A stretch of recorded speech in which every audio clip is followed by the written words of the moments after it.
Pedro, eu gostaria de começar a nossa conversa pedindo que você aborde os principais pontos que foram tratados nessa oficina aqui, inicialmente. O que você acha de mais relevante para se ressaltar? Então, o nosso minicurso, né, a questão da pesquisa em espiritualidade e a relação mente-cérebro, a gente destacou inicialmente com a Mariana, falando um pouco sobre a questão histórica, né, a questão também da prática clínica e a relação com a questão da espiritualidade.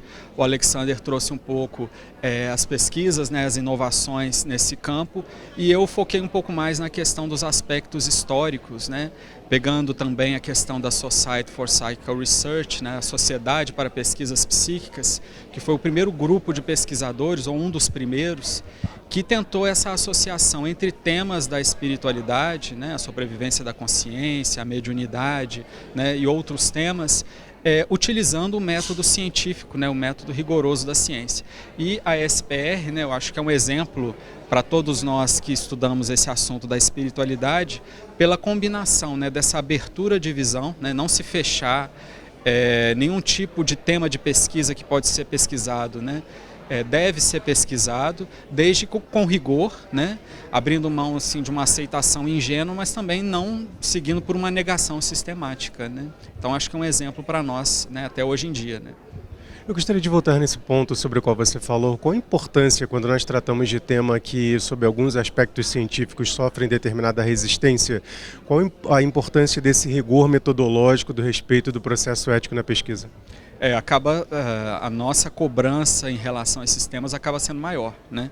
Porque você está tratando de um assunto que hoje em dia ele ganha espaço, mas ainda é muito questionado, né? Então você tem que seguir uma metodologia bastante rigorosa, né? Bastante sistemática, né? No meu caso, por exemplo, de estudos históricos, né? De você ir à fonte primária, né? Dos assuntos, né? Então se foi tal pesquisador que falou, você vai lá na obra dele conferir se realmente foi aquilo que ele falou. Né? Você não pode aceitar estudos de segunda mão do que falaram sobre, né, determinado pesquisador. Por exemplo, né, eu estudo a questão do pesquisador Frederick Myers, né, que se interessou pela questão dos eventos de mediunidade. Eu não posso estudar o que outros pesquisadores falaram sobre ele, né? Eu tenho que ir lá nos escritos originais dele, com certeza, né, escritos na língua dele em inglês, né, para conseguir verificar se o que ele está sendo falado é aquilo ali mesmo, né? Então o nosso rigor, a nossa cobrança acaba sendo muito maior, né? Claro que isso é em todos os campos da pesquisa, né, mas em relação ao estudo sobre espiritualidade, esse olhar, né,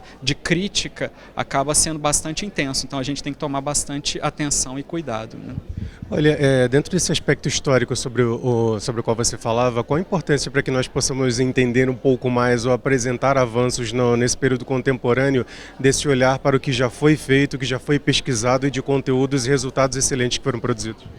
Eu acho que a questão do que eles chamavam, né, de uma ciência fenomenológica, né, de você se ater aos fenômenos, né, observar o fenômeno, descrever realmente o que está acontecendo sem nenhum tipo de preconceito, né. Você tem que ir, né, a própria questão da fenomenologia, né, você vai em direção ao fenômeno com abertura, né, ser receptivo àquilo que está diante de você, né, sem nenhum tipo de negação sistemática nem aceitação ingênua, né. Então se você vai pesquisar um médium, né, você não vai diante dele já achando que aquilo ali é uma fraude, já achando que ele é um embusteiro, não, você vai com abertura de visão para o que vai acontecer, para o que vai se manifestar.